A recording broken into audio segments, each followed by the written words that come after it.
Did you know that neon is used in fluorescent lights and works by putting energy through the lights, which causes the noble gases to release photons as they lose energy? That's the element for this week, neon.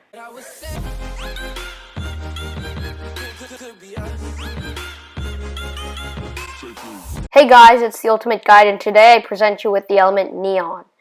Neon is the 10th element on the periodic table with 10 protons, 10 electrons, and 10 neutrons. Its most common isotope is neon-20 with 10 neutrons.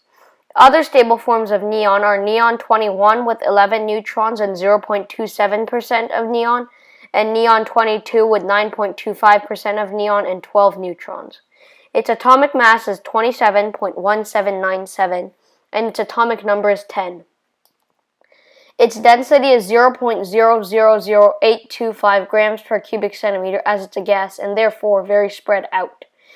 It's the second noble gas, which is a group that is not reactive at all and requires exceptional circumstances such as fluorine, the most reactive nonmetal, with some noble gas to get a reaction.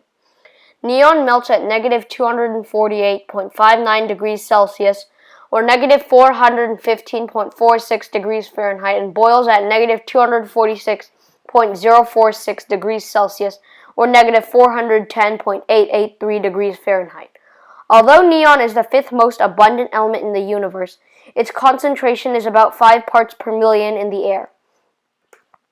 It's costly because its only method of extraction is distilling liquid air until it has only helium and neon. Activated charcoal, which is charcoal that has small pores on it, is used to filter out the helium. I talked about this in an earlier video about carbon, link in the description. Neon was discovered in 1898 by Sir William Ramsay. No, not that Ramsay, that one. And Morris W. Travers in London. Ramsay and Travers discovered neon when they took air and cooled it until it became a liquid and found several elements. At the time, they already knew about nitrogen, oxygen, and argon. Those gases were removed, and then krypton was discovered, followed by neon. It was named neon for the Greek pronunciation of the Latin phrase novum, which meant new. Neon is used to make neon lights, which work by giving neon atoms energy, and as they lose power, they give off a red-orange light. If your neon lights aren't red-orange, odds are that they've added some other gases that change the color of the light, such as hydrogen, which turns neon lights red, helium, which turns them yellow, carbon dioxide, which turns them white, and mercury, which turns them blue. It's also used in the making of indicators, switching gears, lightning arresters, diving equipment, and lasers. Liquid neon is a cryogenic refrigerant, which means it can freeze substance quickly to low temperatures.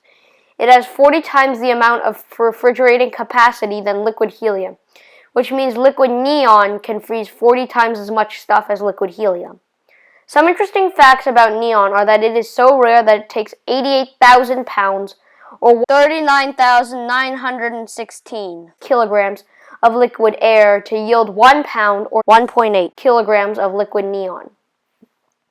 But that 1 pound of liquid neon can light up 800 to 1,200 feet of tubing, which means you don't need that much neon. The first company to use neon lighting was the Packard Agency in 1922. The first overall use of neon signs was by a Parisian barber in 1912.